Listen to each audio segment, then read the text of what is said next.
Good morning, good afternoon, good evening, wherever you are today. We appreciate you joining us. My name is Laura Miller. I'm the project manager here at the Alliance. And we're gathered here together today to hear from World Benchmarking Alliance about their latest Sustainable Seafood Initiative Index report. And we're really glad you're here. Just a couple of quick reminders before we get into things. Please note that we are recording today's session for the on-demand viewing of those not able to join us today. You're all currently muted and your videos have been disabled, but during there'll be a couple of discussion periods, and in those times we really welcome folks to come off mute or turn your cameras on if you have a question to ask, so we can sort of be in community with one another here a little bit more in this virtual space. As I mentioned, we'll have a couple of discussion periods, so encourage folks to hold their questions for that time when we welcome them. I'm going to just quickly go through the Alliance antitrust policy, and then we'll be off and on our way. So do please note that it is the policy of the Alliance to comply strictly with the letter and spirit of all domestic and applicable international antitrust and competition laws. Relevant here, these laws uniformly outlaw agreements among industry participants to refrain from any aspect of commercial competition. Generally speaking, these laws prohibit any formal or informal understanding among industry members regarding prices, customer policies, terms and conditions of sale, supplier policies, distribution policies, production plans or volumes, or any future business plans. Accordingly, participants in this Alliance meeting should not discuss these topics. If any participant engages in or becomes aware of any transgression of the Alliance antitrust policy, we ask that you please bring the matter to the immediate attention of Alliance Executive Director Mariah Boyle, who's on the call with us today. Okay, on to the fun stuff now. It is my pleasure to introduce to you today Helen Packer. She is the Seafood Stewardship Index lead over at the World Benchmarking Alliance. And she's going to share a little bit about this new report with us today. So Helen, come on down. Thanks. Thank you, Laura, and hi everyone. It's nice to see some of you virtually that I saw last week in Barcelona and others not. And thank you for being here. So I believe you can all see my screen. Good. Yeah, so welcome to this session. As Laura mentioned, I lead the Seafood Stewardship Index at the World Benchmarking Alliance. And just last week, we released our insights report, which builds on the results that we published in October 2021 last year. So, and also on the line is Rick, who is my research counterpart. So he's the brains behind all the data that you will be you're seeing today, and who's doing all the sort of hard work in the background in terms of collecting and analyzing the data. So yeah, today I'll give you a brief background about who the World Benchmarking Alliance is, and then we'll dive into the Seafood Stewardship Index, its methodology, the 2021 results along with its insights. And then we'll also talk about what's next and potential for collaboration with Global Hub members, followed by a discussion which will be facilitated by Maya. So about the World Benchmarking Alliance. So this is bigger than the Seafood Stewardship Index. So the World Benchmarking Alliance develops many different benchmarks, but overall, we're on a mission to close the corporate accountability gap. And that's because, and we base all our work on the UN SDGs. And the only way that the UN SDGs can be achieved is by tackling systemic issues with a systems-based approach. And so we think that we urgently need to see improved business impact, but the world lacks a mechanism to hold the most influential companies, or what we call keystone companies, accountable for their impact. And here's where the power benchmarks come in. And so what we're seeing at the moment is that because we don't have this accountability mechanism, companies are not living up to their responsibility to achieve the SDGs. And so what we do is we develop benchmarks, but we don't just develop benchmarks, we also work with what we call our alliance, so similar to Conservation Alliance, but different, So we work with our allies across the ecosystem to ensure that the benchmarks improve over time and align with the SDGs, but also that these are being used to hold companies accountable. So as you can see, we have identified so the pie on the right side. We've identified 7 systems that we think are vital to accomplish the UN SDGs. And you can see in the middle we have social. On the outside we have the financial system, and in between we have 5 systems. And so social is at the core of the model because in line with the UN SDGs agenda, the promise of leaving no one behind. And so each transformation has its own benchmark. At the moment, 4 already exist and 2 are being published for the first time this year. And in total, WBA will assess 2,000 companies. So the 2,000 most influential companies that we've identified across these different transformations, and what we call the SDG 2000. And so far we've assessed 1,000. And so each transformation, like I said, has its own benchmark, except for the social transformation, which is a bit different because we've embedded the social transformation in the other transformations. I'll go into this in more detail in the methodology part of this presentation. But instead, the social transformation has what we call core social indicators that are integrated into the other benchmarks. So as I said, we work very closely with our alliance because they are basically the engine behind making our benchmarks impactful and holding companies accountable. And anyone can access and use our benchmarks. So these are public good and are available on our websites. And so you can see at the moment we've got 300 plus, it's a multi-stakeholder alliance, so 300 plus allies. And these allies basically help, like I said, shape the private sector contribution. And there's a sort of common belief that in the power of benchmarks and cross-sector partnership to drive systemic progress across our allies. So this is really in line with the UN SDG goal 17. So now let's dive into the Seafood Stewardship Index. So here, this is where the Seafood Stewardship Index sits in this pie that I talked about earlier. So we're a spotlight benchmark of the food and agriculture transformation. So there is a food and agriculture benchmark, which takes a value chain approach and looks at the whole food and agriculture transformation. And within that transformation, we have a spotlight on 30 seafood companies in which we dig a bit deeper into some of the issues of the specific industry. So now looking at the methodology. So WBA's has a benchmarking cycle, which is 2 years, which starts with the methodology development. And the initial methodology for the Seafood Stewardship Index was developed in 2018. Which is based on dialogue and research and a public consultation. And then data collection takes place. And so that's the second part, so the benchmark development. So data collection and then analysis takes place to then publish the benchmark. And that data collection takes place through first a pre-populated online survey, and then we contact the companies to sort of supplement any missing information we didn't find online.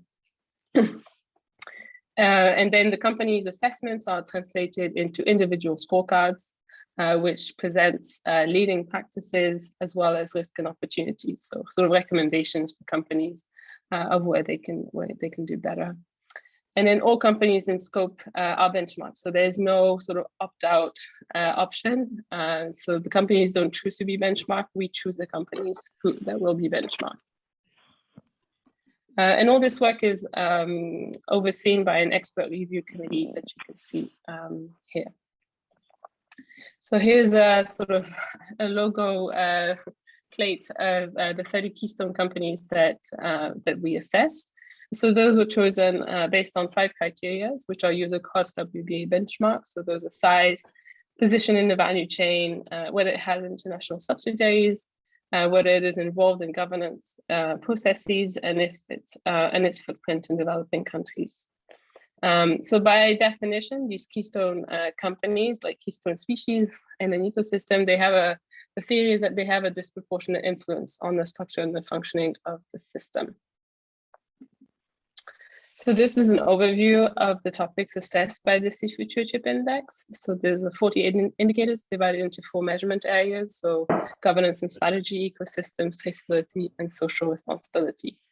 As you can see, as you may know, the methodology has been updated since the first iteration in 2019. So we've added a number of social, which are the core social indicators here that you can see. There's 18 of them, which are common across all WBA benchmarks. So all companies benchmarked for WBA are assessed against those core social indicators.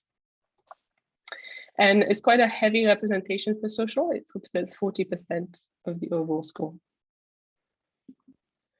So here, just to give you an idea that each indicator has a set of scoring guidelines. So companies, each indicator is scored from 0 to 2, and each in increments of 0.5, and each represents specific criteria that we're looking for. And these are available on our website if you're interested.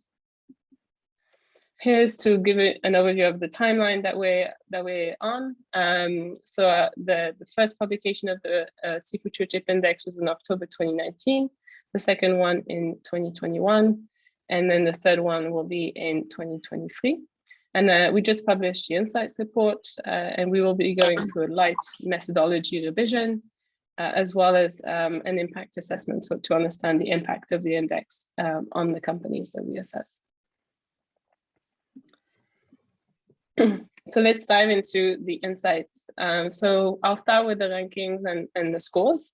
So for the second time, Thai Union is at the top of the index, Maui is second, and then you can see it's Nomad Foods, New Taiko, and Cargill. Sorry, Nomad Foods, yeah, New Taiko, and Cargill. So the top 5 companies, they what's interesting is that they represent different segments of the sector. So this shows that companies across the value chains are taking leadership on key sustainability issues. Since 2019, we've seen that commitments have strengthened in terms of environmental and traceability commitments, but most still lack a time-bound element or are not transparent on the standards that these commitments use to define sustainable. And overall, social responsibility commitments remain weak, so we haven't seen a lot of movement happening there. In terms of reporting, it either remains absent, inconsistent, or incomplete, which makes it very hard to assess progress in a robust way. So this is to give you an idea of the top 3 companies in each measurement area. This is available on our insights report if you're interested. And here, the number of companies per score band, and you can see that 19 companies still score below 30 out of 100. Here is a table to show the average scores, and as well as the range highest and the lowest scores. So there's a wide range of scores in all measurement areas except social responsibility, where we actually saw quite a concentration. So I think 28 companies, still score below 12 out of 40. So there's quite a concentration on the low end there, which shows that companies are still leaving human and labor rights behind compared to other topics assessed in the benchmark. So let's look at the first measurement area. So that's governance and strategy. So there were 4 indicators in this measurement area. The highest score was 6.3. And I'll start with policy advocacy. So there we see most companies engage in policy advocacy through pre-competitive initiatives, and 22 out of 30 companies are at least in one pre-competitive initiative engage in policy advocacy. But there's limiting reporting of impact. So we know that this is a challenge for pre-competitive initiatives and companies to report impact of policy advocacy. And so that's where sort of companies hit the maximum points when we ask for impact evidence. And then in terms of strategy, so 9 out of 30 have sustainability objectives, and time-bound targets and report against those targets. So still 21 don't have the sort of comprehensive reporting and strategy. And like I said, most still lack social responsibility objectives. In terms of accountability, so here, I mean, internal accountability, so 15 out of 30 companies have an accountability framework that's overseen by the highest governance body, but only 2 link sustainability targets to their remuneration policy, which is what we are looking for. And then in terms of stakeholder engagement, only 8 out of 30 companies have a continuous and comprehensive stakeholder engagement process. But there's still room for improvement there.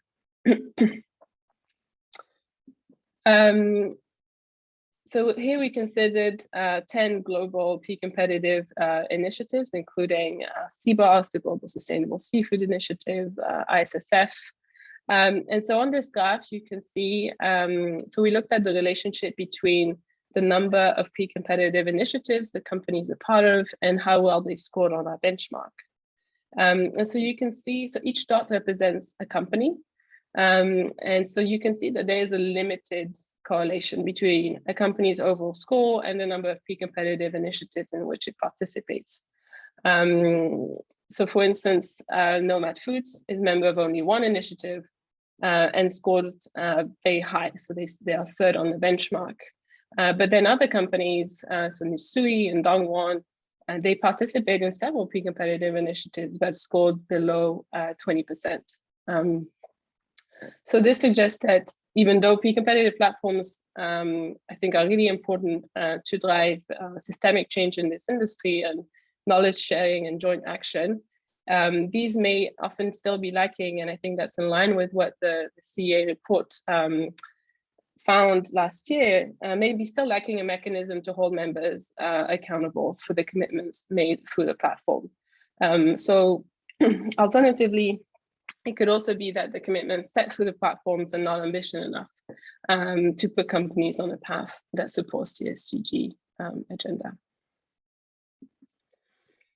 So now if we look at ecosystems, so our second measurement area, so in terms of commitments, we see that 13% of companies have no commitments related to ecosystem impacts, and 43% do have commitments, but no targets. So this is in line with what I mentioned before. In terms of fisheries, so the main approach to companies take, unsurprisingly, is fishery improvement projects and certification, but still 20% of companies do not disclose any information on how they address ecosystem impacts, whether that in fisheries. In terms of aquaculture impacts, 60% of the companies still do not report on key aquaculture issues, such as antibiotics, animal welfare, and high-risk commodities in feed, such as palm oil and soy. This is an additional analysis we did for the Insights report, which shows that the extent to which companies are contributing to the sustainable seafood industry is quite unclear, because we analyze the targets the company set, as well as the quality of the reporting. And so we analyze various aspects of the company target, including whether it is time-bound, whether it covers the entire portfolio, and whether it refers to certification or improvement projects to define the level of performance that is aimed for, so the level of sustainability, if you will. So the analysis shows that only 5 companies have a time-bound target that clearly applies to their entire product portfolio. So just so you know, this is not the entire table. It was too big to fit on this slide. So only actually 5 companies have a time-bound target that clearly applies to their entire portfolio. But still, it's not clear. Only 1 company, even those companies, it's not clear how they define sustainable, because it does not refer to certification or improvement projects specifically. And other companies just have ambiguous targets. So they refer, they have a target, but it's not clear. There's no timeline, or it's not clear how they define sustainable. More details on that in the Insights report. I won't bore you with that. But in terms of reporting, we also analyze how companies report progress by looking at whether reporting covers the entire portfolio and whether it included information of the proportion that is not certified. So often we found that companies report how much is certified or rated or an improvement project, but when we look at, okay, well, what about the other 20% that's not in either of those categories? We don't find any information. So it's important that it covers the entire portfolio. And then we saw that there's a lack of alignment on how companies report progress, and that none of the companies, in fact, provide a complete progress report. So I believe that all of the companies actually have a red cross in that last column. And so this lack of precise targets and incomplete reporting actually makes it quite difficult to get a clear insight on how the 30 Keystone companies assessed are actually contributing to achieving a sustainable seafood industry. Now looking at traceability and IUU.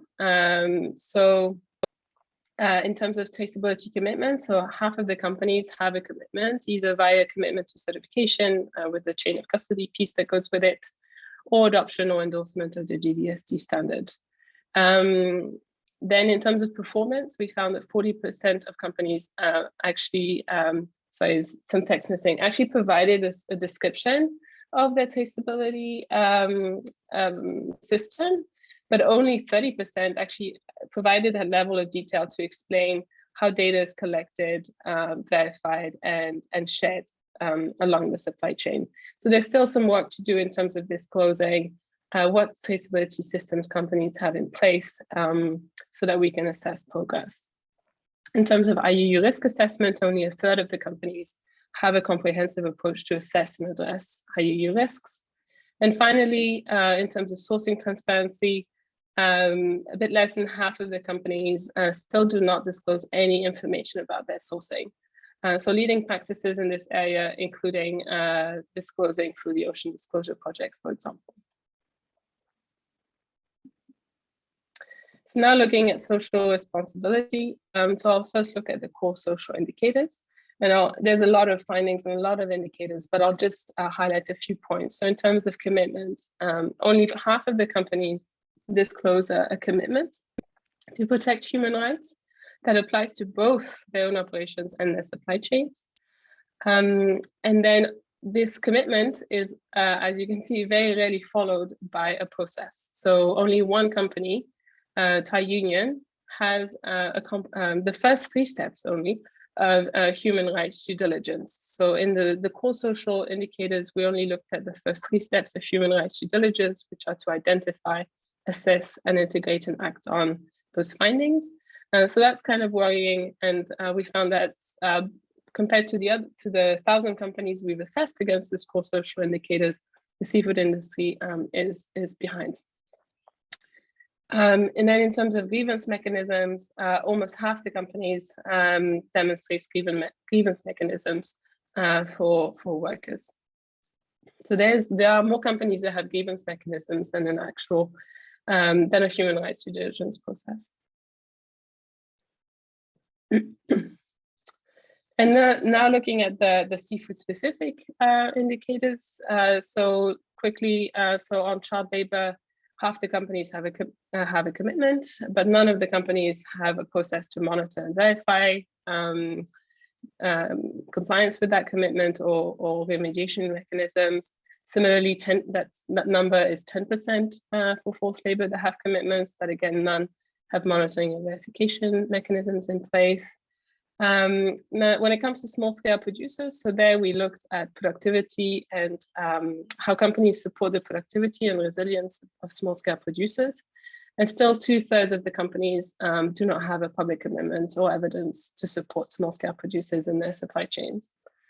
In terms of health and safety, we found that only 2 companies, so there we looked at health and safety for specific, for vulnerable groups, for example, migrant workers and women, and only 2 companies have a commitment to address the specific risks of vulnerable groups.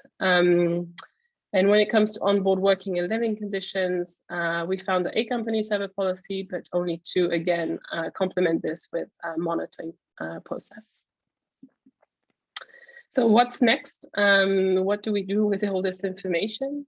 So first, we engage with the companies directly, of course. So we do one-to-one engagements. So far, since the launch, we've met and talked with a third of the companies, some of them several times, to dive deeper into their scores. And we've learned that companies use the benchmark to inform their sustainability strategies, to identify where their gaps are and set priorities. One company sort of put it as, we're free consultancy for them in a way, because we help them, we provide them sort of this mirror to tell them when they are falling short. We also will be organizing some communities of practice in partnership, of course, with others. We're looking at organizing a community of practice on human rights due diligence in partnership with the Sea Alliance, and traceability in partnership with the GDST. We also engage with P-competitive initiatives. Those are listed in the second bullet point there. The number in brackets is the overlap between their membership and the companies that we assess. So CBOS, which is a complete overlap, is a big one for us, and we've engaging quite closely with them. We organize a human rights due diligence workshop with their members, and hopefully more will come. But in general, we also support the development of the reporting framework, because some of these initiatives are keen to better report progress, both as a collective, but also understand progress of their individual members. And then beyond companies, we also looking at engaging with investors and banks, which are key leverage points to drive sustainability in the seafood sector. So we're targeting investors with shares in at least 2 Seafood Stewardship Index companies and banks with known links. We are collaborating with the UNEP Sustainable Blue Economy Financial Initiatives, FAIR, WWF and Planet Tracker to mobilize a group of investors to take collective action based on the SSI data, but also other data that is out there on seafood companies. And then retailers and food service companies with sustainable seafood commitments. So we assess retailers and food service companies with our food and agriculture benchmarks. So we have a relationship through that. And so we are keen to engage with them on understanding whether and how they could use the index to engage with their suppliers. And finally, civil society organizations. So we're keen to better understand whether the index data can be used, like the individual and collective company scores can be used in designing strategies and actions by civil society organization. And also partnering company engagement, including retailers, if that's a possibility. And of course, you're welcome to join as an ally and get in touch if that's of interest to you. And that's my last slide.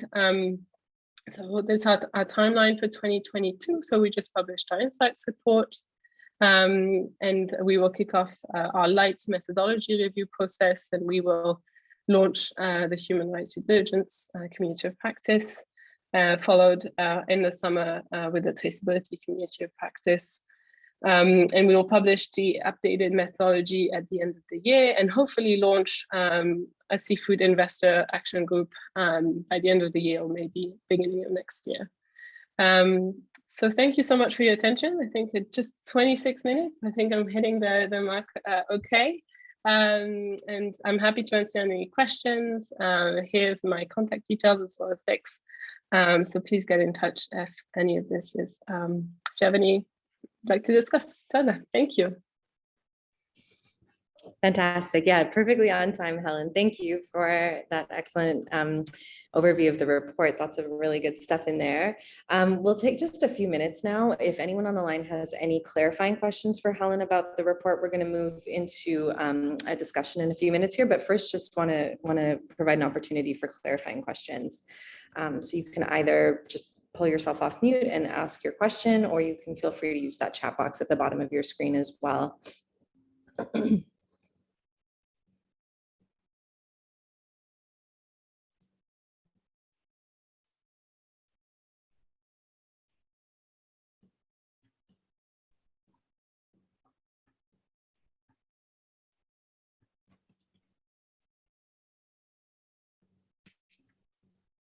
Everything feeling pretty clear? Helen, this is Drin. Can I just ask the companies that were chosen for this current review? Is it the same companies that were reviewed in the previous report?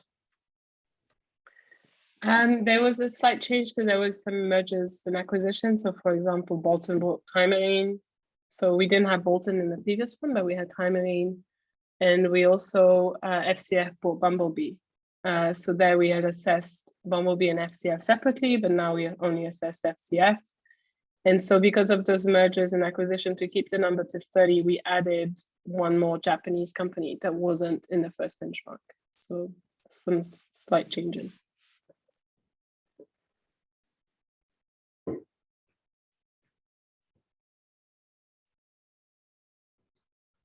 Thanks, Drin. Any other questions from folks for Helen?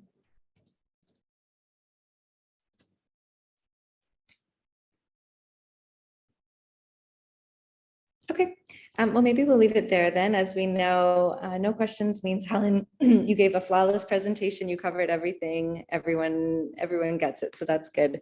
Reflects well on you. Okay, so from here, what I'm going to do next is invite my colleague Ryan Bigelow, he's the project director here at the Alliance, to put us in context around a couple of upcoming Alliance projects that I think we have some really great learnings to bring into, given what we learned from the most recent SSI report here. So Ryan, if you're out there. I'm here, yep. Hi. Hi. I'm just going to share my screen here.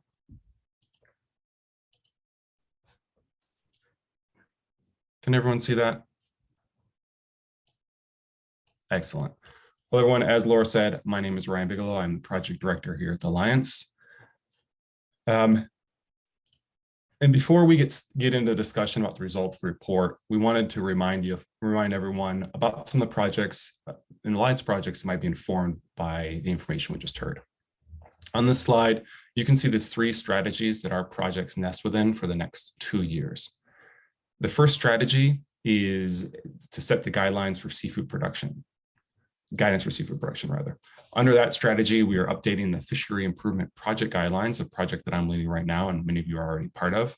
And toward the end of this year, we're going to create a vision for all seafood. Next year, we'll get in and create guidelines for companies. We're going to focus on these first strategies today, but I wanted to give you a reminder that there are other projects that are also taking place under strategies 2 and 3.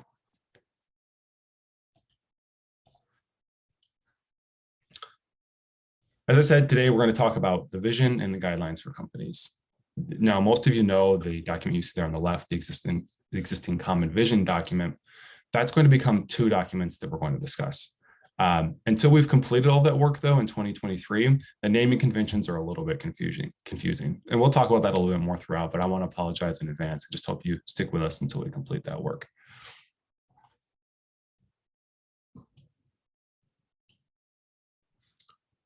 So in the second half of this year, we will complete the vision for responsible seafood.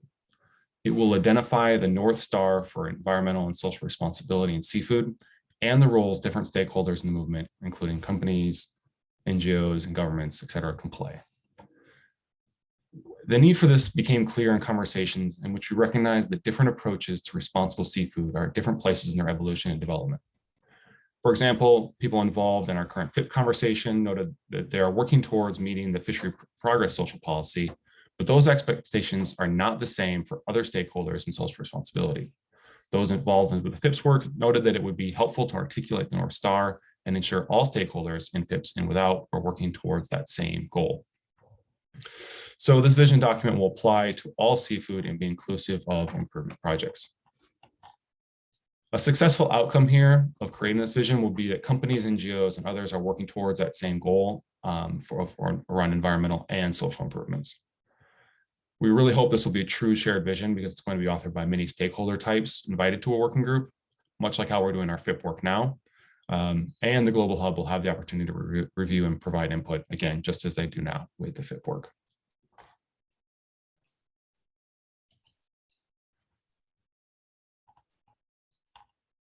We see the vision as a high-level guiding document for future alliance projects. So for example, the FIP guidelines from companies, and for guidelines for documents that we have yet to decide upon, that aren't even in the works yet. We also hope it will help us achieve community support for documents that it informs.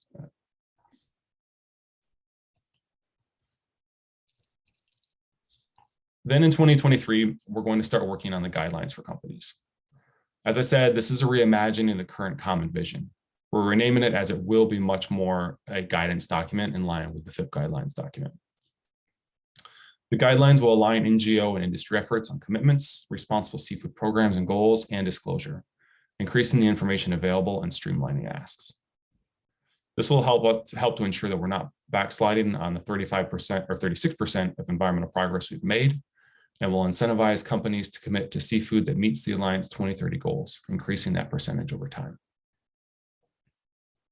The expectations for companies will address topics like sourcing, transparency and disclosure, labor rights and social responsibility, policy reform, and others. Much like the FIP guidelines, this project will rely on a working group or stakeholders, including NGO, seafood company, and other representatives. If successful here, companies and NGOs will begin aligning their commitments and work with existing projects and goals, and publicly disclosing their progress annually. And ultimately, commitments will all be high quality and achieved by their target date.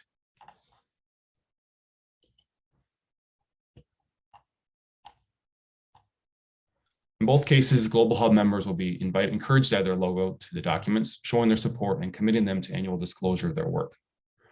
If successful, companies and NGOs will be working towards the same vision, as we discussed before, acknowledging the roles of different actors, governments, companies, and NGOs, others, and aligning their commitments with existing projects, for example, GDST 1.0. Of course, public disclosure will be part of that as well. In addition, all commitments will be high quality per the GSM strategy evaluation findings. Companies will be proactively engaging with supply chains and making commitments and progress on social responsibility. As this work has not begun in earnest, please share any ideas or suggestions you may have. Now, we're going to have future discussions, so you'll be pulled into this work as we move forward. The next step of this is I'm going to hand it over to Mariah, who's going to share a survey with you, but we're going to be talking about the questions on the screen. So Mariah, if it's helpful, I'll leave up my screen as you take them through the survey. Thank you. Sure, thanks, Ryan. And thanks so much, Helen, for that presentation. I think much like it's helpful to companies to understand where they are in the ecosystem of scores, I think it's really important feedback to the Alliance and the Global Hub about how successful we've been in setting the common vision, the expectations kind of for the movement in that space for company commitments, and in supporting companies in meeting those commitments. And so a really important data source for us in this space. I want to start by sharing a survey link. I'm going to share it here in the chat, just to give folks an opportunity to brainstorm a little bit independently before we have our final discussion in plenary. So if folks would click on that SurveyMonkey link, let me know if it doesn't open for you, but it's pretty, thank you. Pretty simple, adding your name and email address at the top. And then we just ask 3 questions about what you heard from the presentation today and what it makes you think about 4 topics that should be included in this vision that articulates the North Star. What big ideas or approaches have we not aligned on where we need to? And what topics should be included in the guidelines for companies? And are they specific to different types of companies, right? Producers, processors, retailers, et cetera. So I'd like to give folks some time. We might do as much as 10 minutes, but we'll kind of see how it goes. Please do a little kind of free form brainstorming in the survey form. It doesn't have to be polished. It can be a little stream of consciousness. You can ask questions, you can add ideas or comments, but really this would be helpful for us to start to gather information as we've just heard this information about the report for our projects on the vision and the guideline for companies. So I am going to give you all the time to start filling this out. Maybe when you're done filling out the survey, you kind of shared all your ideas, put a note in the chat and we'll get a sense of if folks need the full 10 minutes or if we're done earlier. But I'll let folks take the time and fill out that survey and share your ideas there. Thank you.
Okay, we have 1 minute left to ask folks to wrap up the thought they're working on in that form.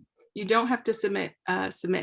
You don't have to hit submit yet. So if you want to add more thoughts to it later, that's really great too. I'm encouraged that people had so much to add there. That's a really good sign.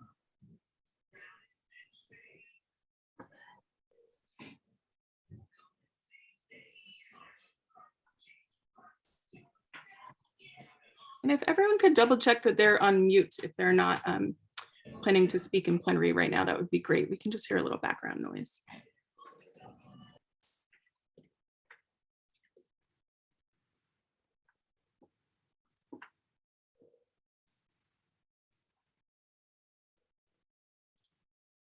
Okay, great. I'm going to call folks back to our discussion here for our last 10 minutes and want to open it up.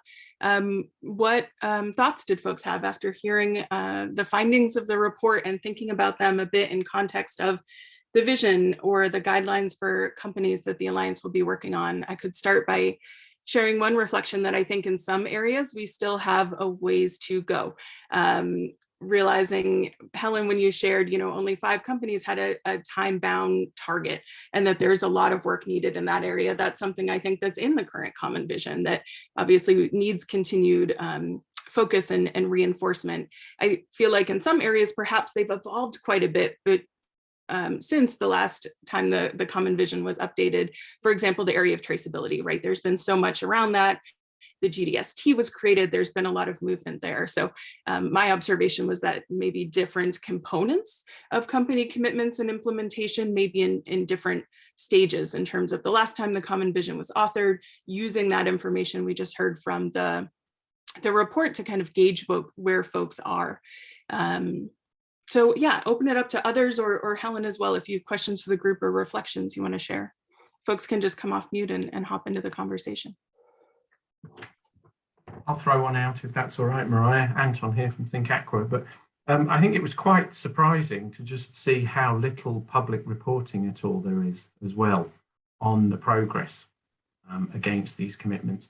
I can understand sometimes companies might be nervous about how they're going to report, but even if they didn't want to do it individually, I would guess that a challenge to some of our colleagues as well is where these companies are part of collaborative efforts, there might be the opportunity to do some kind of collaborative reporting across some of these kind of non-competitive platforms or pre-competitive platforms, sorry. So I think if nobody's reporting out on their performance, it's not a particularly positive landscape, I think. It's a key thing required. Yeah, thanks, Anton. Yeah, just thanks for the comment, Anton. And I think I just guess to add a bit of nuance is that we're seeing some reporting, but it's usually just incomplete. It only covers a part of the portfolio, or it doesn't break down if it's in a fishery improvement or in certification, which are very different kinds of level of sustainability.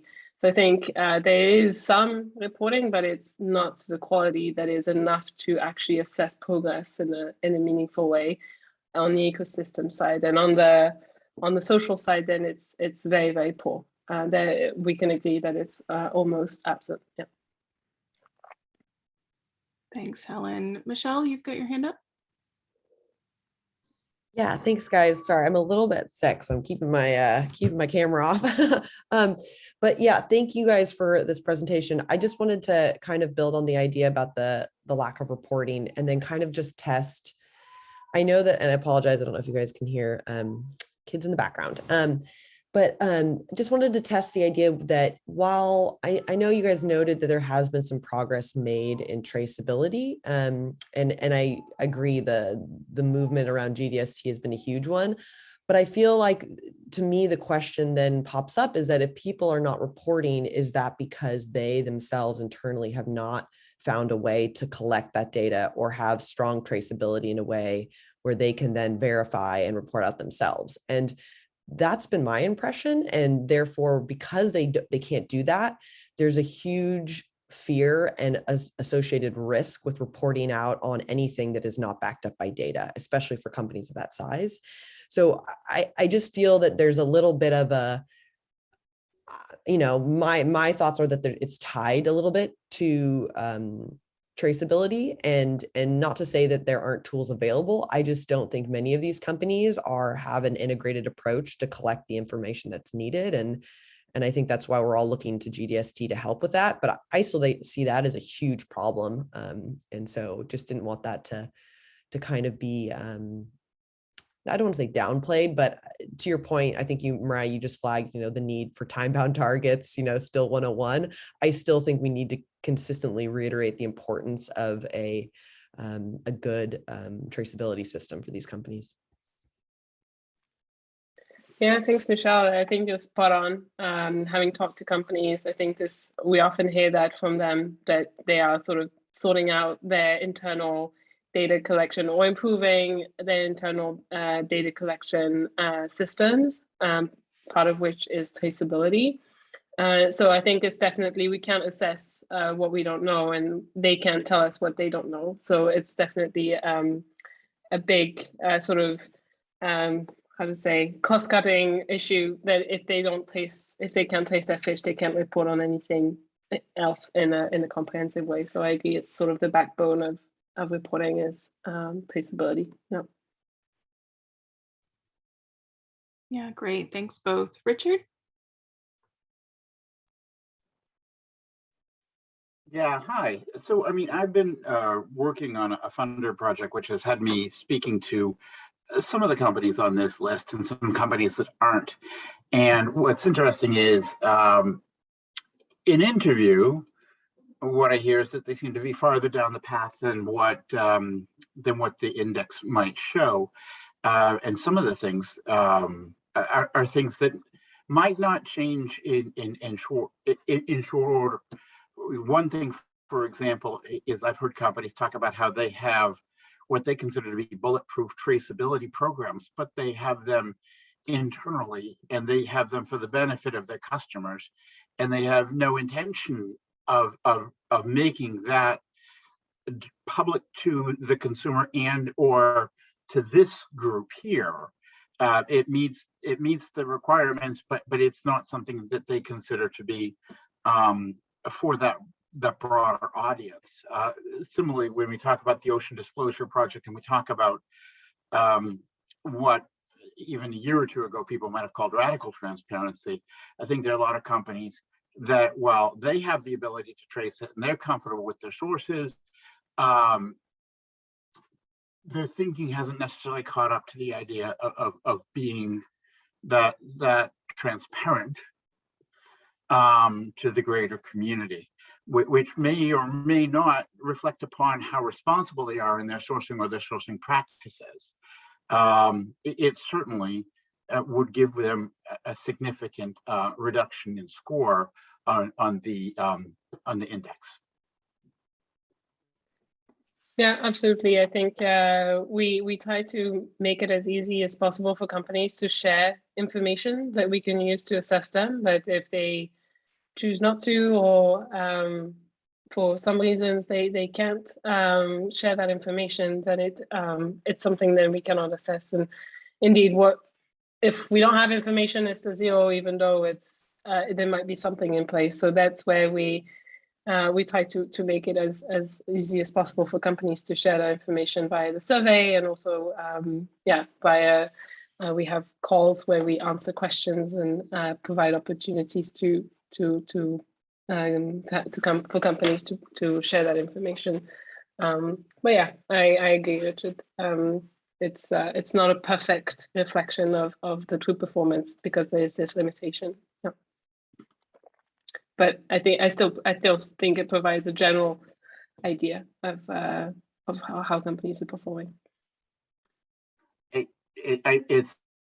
It's an entirely consistent rule set, and the scoring is based upon the choices that they make. So I'm not in any way trying to suggest that it's not fair or not accurate. I'm just making observations. Thanks. Okay, let's take our last question from Michael with your hand raised there. Hi.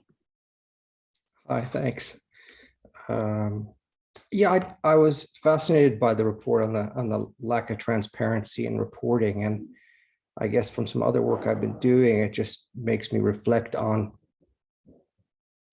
what is this? Is that a systemic response, or a response to the system that these companies have been operating in the sense of, our NGO partners requiring them to transparently report their compliance or progress. What is a reaction of the community and media and whatever to compliance that isn't perfection? I hear a lot of companies say, I'm willing to report my progress because if I'm 80% there, people focus on the 20% that I'm not. And I just think, it's interesting after many years of the community working with the environmental movement, here's where we are on reporting. And there are probably some lessons learned as we engage in social aspect of sustainability, so we don't end up on social 20, 30 years from now in the same situation. And I just think it merits some reflection on what is our role, how can we engage and change perhaps or evolve our approach to reporting. And one of the things I really like about what SSI is doing is it's reporting for progress, not to say good, bad, don't source from if you're below 30 or whatever. And how do we support that kind of progress monitoring instead of watchdogging perfection? Thanks.